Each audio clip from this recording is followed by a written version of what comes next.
Hello fellow Dicers, welcome to my comparison between the demo of Dynasty Warriors Origins and Dynasty Warriors 9. Now I did one of these comparisons on my previous channel between Dynasty Warriors 8 and Dynasty Warriors 9, and I wasn't overly fond on Dynasty Warriors 9, in fact I was quite critical about it. But a lot of updates have happened since then, so I thought it was still valid to do this comparison. Now, obviously, Dynasty Warriors 9 is a PlayStation 4 game, and Dynasty Warriors Origins is a PlayStation 5 game, so I'm going to try and gloss over the graphical differences, of which there are quite significant ones, but I do want to talk about the structure of the game and the gameplay.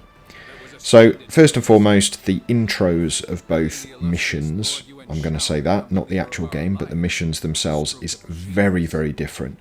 Dynasty Warriors Origins on the left-hand side of the screen is very cinematic in the way it's done, whereas Dynasty Warriors 9 appears to be more of a planned historian talking about it situation. I prefer the cinematic version. Even when you go into the in-game character models, the Dynasty Warriors Origins way of doing it seems much better to me. You've got some interesting camera angles, more interest, I think, and the characters seem to be much more, I don't know, realistic in as far as they move in a realistic manner. Obviously they don't look realistic at all, but what I mean is you've got motion of the shoulders when they walk. They're not just stood there like statues, and I know the characters in Dynasty Warriors 9 on the right hand side move their arms, but they are in a very robotic manner. It's very scripted. It's almost like going back to a early 2000s MMO where everything's really robotic and stiff moving. As far as in some situations in Dynasty Warriors 9, I have seen a character spin on the spot when they start talking to a different character. But let's go and focus on the gameplay.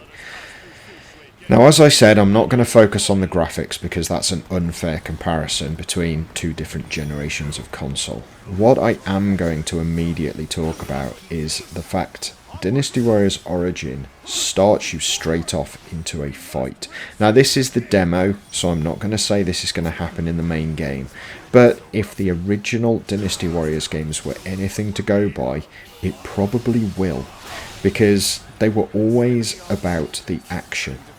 And if you have a look on the right hand side of the screen, the character is still riding. There has been not one single sword swung against an enemy so far. And Dynasty Warriors Origins has already captured a base and killed a general, and he's about to take on his second. So a significant difference in the style of game. And I do need to address that elephant in the room straight away. Dynasty Warriors 9 tried something new. It tried to go open world, and unfortunately the developers were not experienced enough to do it. Now, I know there are other developers who aren't experienced in open world who do a great job, such as Guerrilla Games with the Horizon series, but they had the power of Sony behind them. And although Omega Force, who make Dynasty Warriors, have Koei Tecmo, they're not the same sort of company, so we can't expect them to have had the same sort of backing. What I would say is Dynasty Warriors 9's open world is too empty. There's nothing to see, nothing to do in amongst the riding between different missions. If it was the fact that when you went to a certain region and you spoke to somebody, they gave you one of the battles, that would kind of work, but it doesn't. You kind of start a chapter and then you work through the chapter. Once you finish that chapter, it says victory, and you go back to the menu screen to select the next chapter. That's kind of the way it works, which is similar to the way Dynasty Warriors Origins works, but you don't have an entire chapter, you just have a single battle. So if you can imagine, there is a war going on and you have individual battles. Dynasty Warriors 9 puts you in that war, and you have to ride between each of the battles. Dynasty Warriors Origins allows you to select which battle you want to fight in, and you go and literally start at that battle. the difference is quite significant. And I think, looking back on it, I don't think it would be possible to do an open world Dynasty Warriors correctly, because these fights span over 100 years of, I think it's about 100 years, or at least 50 or 60 years worth of Chinese history. You can't put that in one open world, because it's very difficult to pass 60 years worth of time when you're playing the same character. You have to swap characters when that character has died.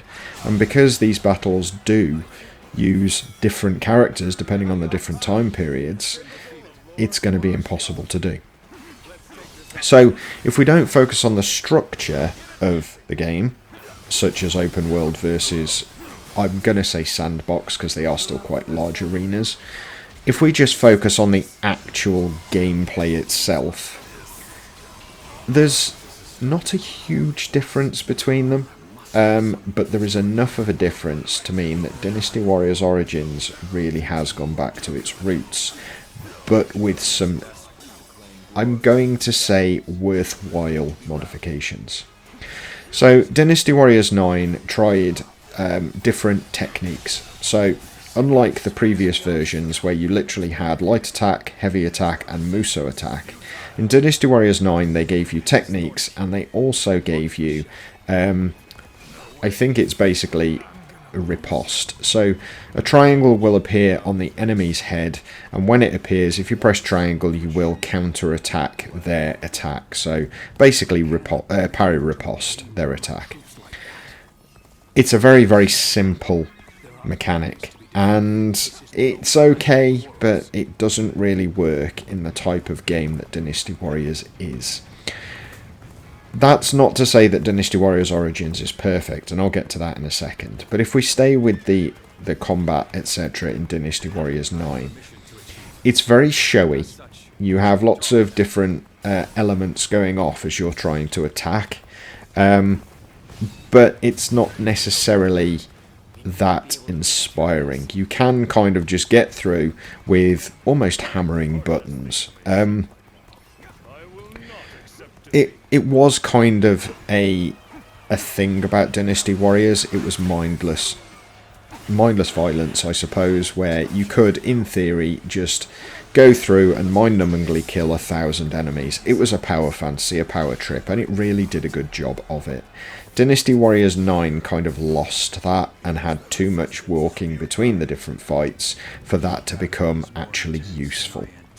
Now, I said that Dynasty Warriors Origins had some issues as well, and they're my issues rather than the game, but knowing the type of games that Dynasty Warriors are, where you have thousands of enemies coming at you, and indeed in some battles I have killed over 1,000 enemies, knowing that, it's kind of a bit weird that they then include general fights where you have to watch for the enemy's attack and parry at precisely the right time. It's quite jarring where you're trying to kill thousands of enemies and all of a sudden you get hit by an attack you can't see coming that you should have parried if you had seen it coming. That being said though, between the two, Dynasty Warriors Origins is just head and shoulders above Dynasty Warriors 9. And I wanted to end on the cinematic from the beginning. I'll continue where I cut off, because this is the type of thing Dynasty Warriors is about. It's about that cinematic storytelling intermingled with epic battles. So if you have the choice of the two, just hold out and pay a bit more money for Dynasty Warriors Origins. Anyway, I hope you found this useful. If you did, please make sure you click the like button. Subscribe if you are new to my channel, and please do leave me a comment down below about what you think of the two games and what you think of this video especially. And, as always, you all take care. Bye for now.